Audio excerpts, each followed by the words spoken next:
పూరా లోకల్.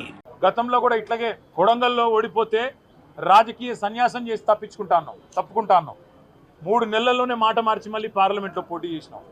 అట్లాగే హైదరాబాద్ జిహెచ్ఎంసీలో బీఆర్ఎస్ కనుక సొంతంగా గెలిస్తే నేను రాజకీయాలు సన్యాసం తీసుకుంటాను, అప్పుడు మాట తప్పినాం. అందుకే నీ మాట మీద నమ్మకం లేదు కాబట్టే మేమే చెప్పినాం, మా పార్టీ తరఫున మేము ప్రెస్ క్లబ్ బుక్ చేస్తాం, ఆ ప్రెస్ క్లబ్కు మీరు రండి 11 గంటలకు జూలై 8 తారీఖు నాడని చెప్పినాం. ఇవి చెప్పినట్టుగానే కొడంగల్లో ఎక్కడో కాదు, ముఖ్యమంత్రి గారి సొంత నియోజకవర్గం కొడంగల్లో కూడా ఇంతవరకు రైతు బంధు పడని 670 మంది జాబితాతో సహా, రైతుల జాబితాతో సహా, వాళ్ళ పేర్లు, ఫోన్ నంబర్లు, వాళ్ళ ఇంటి అడ్రస్తో సహా మేము చర్చకు సిద్ధమై బయలుదేరిపోతా ఉన్నాం. అట్లాగే రాష్ట్ర వ్యాప్తంగా మరి జరగని రుణమాఫీ, పడని రైతు బంధు, అదేవిధంగా రాని బోనస్సు, రైతు శ్రేయస్సుకు సంబంధించి ప్రతి అంశం మీద విస్తారంగా చర్చించడానికి మా పార్టీ నాయకత్వం మొత్తం కూడా సిద్ధమై మొత్తం సమాచారంతో సహా, ప్రభుత్వ అధికారిక సమాచారంతో సహా మేము ఇవాళ ప్రెస్ క్లబ్కు బయలుదేరిపోతా ఉన్నాం. ముఖ్యమంత్రి గారు నిన్ననే బయలుదేరి ఢిల్లీ పోయినారంట. మేము అనుకున్నాం వస్తారేమో అనుకున్నాం, ఆయనే ముచ్చటపడి పిలిచిండు కదా వస్తారేమో అనుకున్నాం. రావడం లేదని నేను అనుకుంటా ఉన్నాను, ఎందుకంటే ఢిల్లీలో ఉన్నానని చెప్తున్నారు.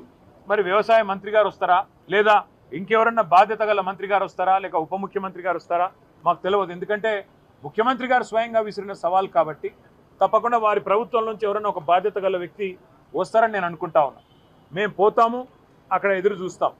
ఎవరన్నా బాధ్యత గల మంత్రో ఉప ముఖ్యమంత్రో వస్తే వారితో కూడా మాకేం భేషజం లేదు, ముఖ్యమంత్రి రావాలి అని మేమేం అంటలేం. ముఖ్యమంత్రి గారి తరఫున ఒక మంత్రి వచ్చినా వారితో చర్చించడానికి మేము సిద్ధంగా ఉన్నాం.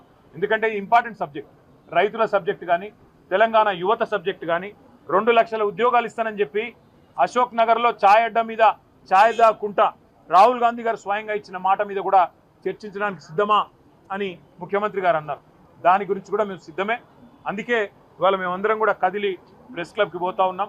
మరి ముఖ్యమంత్రి గారు మాట నిలుపుకొని తప్పకుండా హాజరు కావాలని, ఇవాళ హాజరు కాలేని పక్షంలో మరొక రోజు వారు ఏ స్థలం చెప్పినా, ఏ తేదీ చెప్పినా, ఏ రోజు చెప్పినా, ఏ డేటు ఏ టైం చెప్పినా తప్పకుండా మేము వస్తాము మా పార్టీ తరఫున. మళ్ళొకసారి వారి సవాల్ను స్వీకరిస్తూ, వారికి విజ్ఞప్తి చేస్తూ, చర్చలో తప్పకుండా ఎవరైనా మంత్రి గారు వస్తే వారికి కూడా ముఖ్యమంత్రి గారికి చెప్పాలనుకున్న అన్ని విషయాలు, రాష్ట్రంలో రైతులకు జరుగుతున్న మోసాలు, రాష్ట్రంలో రైతులకు చేస్తున్న అన్యాయం మీద వివరించి చెప్పడానికి మేము సిద్ధంగా ఉన్నామని మళ్ళొకసారి తెలియజేస్తాం.